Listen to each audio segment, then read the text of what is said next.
Hi, welcome to the video on probability.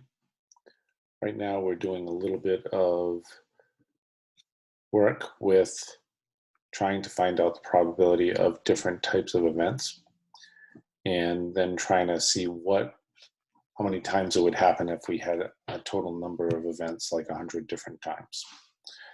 So it's important to be thinking about how this all works. So let's go to number 9 of what I shared with you. It says, suppose a bag contains 12 green cubes, 5 blue cubes, 3 yellow cubes. Find the probability if you choose one cube at random, probability of green. Well, first we have to remember that probability is favorable over total. And favorable is just what you're looking for. And so it's always a ratio like this. So let's see what our total is first by adding up each one of the types of cubes. We end up with 20. So probability of green is going to be so much out of 20, and then we'll see if we can reduce it. So it says here that there are 12 green cubes. So I put 12 over 20, and I can see that 4 goes into each one of these. So I'm going to divide top and bottom, numerator and denominator, by 4. And we get a probability of 3/5. And you leave it as a fraction. Now let's do the probability of blue. I'll use blue for this. It says here that we have 5 blue cubes. So we go right back to the 20, and we put in the 4 over 20, and I don't even think I have to show the division. That is equal to 1/5 for this. And yellow, there are 3 yellow cubes, so that's 3 out of 20. That's the probability if I have 20 and I reach my hand into a bag, and that's the probability, the chance that I'd pull out a yellow cube. It's 3 out of 20. So if I had a bag with all 20 and I started pulling them out one at a time, I would have 3 that came out of 20. Another way of thinking about it is if I pulled out and then returned each time a cube, that about 3 times out of 20 I would get the yellow cube. The last one is not blue. So let's see what blue was not. There were 5 blue cubes, but there were 12 plus 3 not blue. So we add the 12 plus 3 together to make 15 out of 20 that are not blue. So the chances of getting a not blue are reduced out by, or simplify it by dividing by 5, and we get 3/4. That's as simple as it is. Okay, so here we have a spinner for number 10. It says, if you spin the spinner 600 times, about how many times would you expect it to stop on $1? So first thing is to count up how many total there are. So I start here, 1, 2, 3, 4, 5, 6, 7, 8, 9, 10, 11, 12. So that it goes, there are a total of 12 slots. Total goes in the denominator. Now, we want to find out how many dollars there are for this first one, because there's more than one chance to win $1. There's 1, 2, 3, 4, 5, 6. So it's 6 12s or 1/2. Got the idea of how to do this? The next one then is we're looking at how many 5s there are and what's the probability of spinning and getting and winning a $5 bill. Let's count up the 5s. There's a 1, 5, a 2, 3. Looks like there are 4 5s. So that is 4 out of 12.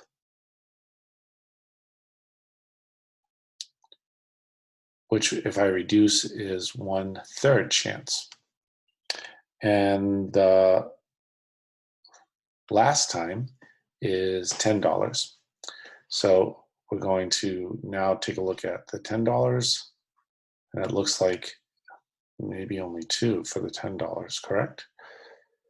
And so 1, 2, that's 2 out of 12, and that's equal to 1/6. Now that we have that information, we can go back and say, if I spin it 600 times, about how many times would I win $1? Well, if I'm doing 1 out of 2 is the probability that I'm going to win $1, and I spin it 600 times, that's the total. Remember, the total's in the denominator. Then you can probably figure this out without cross multiplying, but we're trying to find that. And if we cross multiply here, we get 2x equals 600, or x equals 300. So if I spin 600 times, I'll get $1 about 300 of those times, right? The next one is a question of, how about for $5? Well, if you remember, the $5 was a 1/3 chance. So we're going to take a look at the 1/3 chance this time and see. And so we have 1 every time, 3 times I spin it, we'll land on $5. And we want to know how about for 600. And you can see when we cross multiply here, we get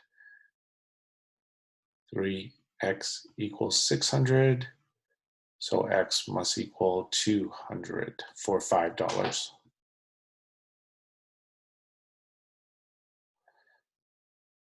So we're going to put a 200 in there.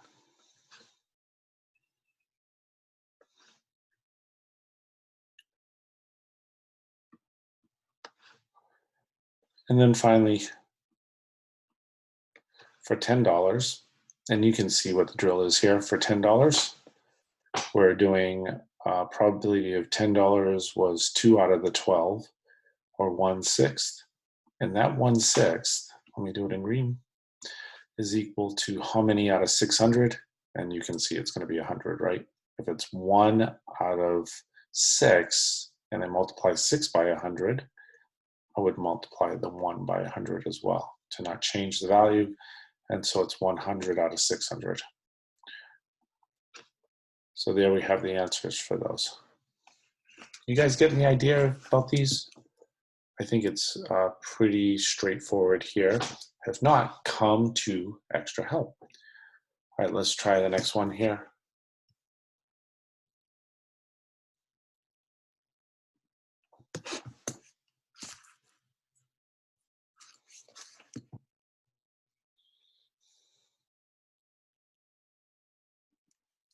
It says Jill tossed a coin 10 times and got heads every single time. What is the probability she will get heads on the next toss? This is a really tricky one, because if we think about a coin, it only has 2 sides. One is the heads and one is the tails that has a building, right?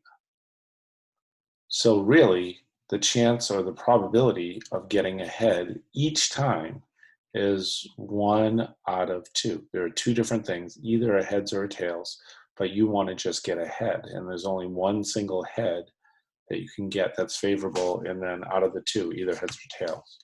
So even if you go 10 times and got heads 10 times, you still, that next flip is all by itself, independent.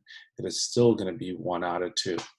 Even if I flipped a coin 1,000 times, my next flip, the probability of getting ahead, even if I got ahead every single time before, the probability of getting ahead is still 1 out of 2.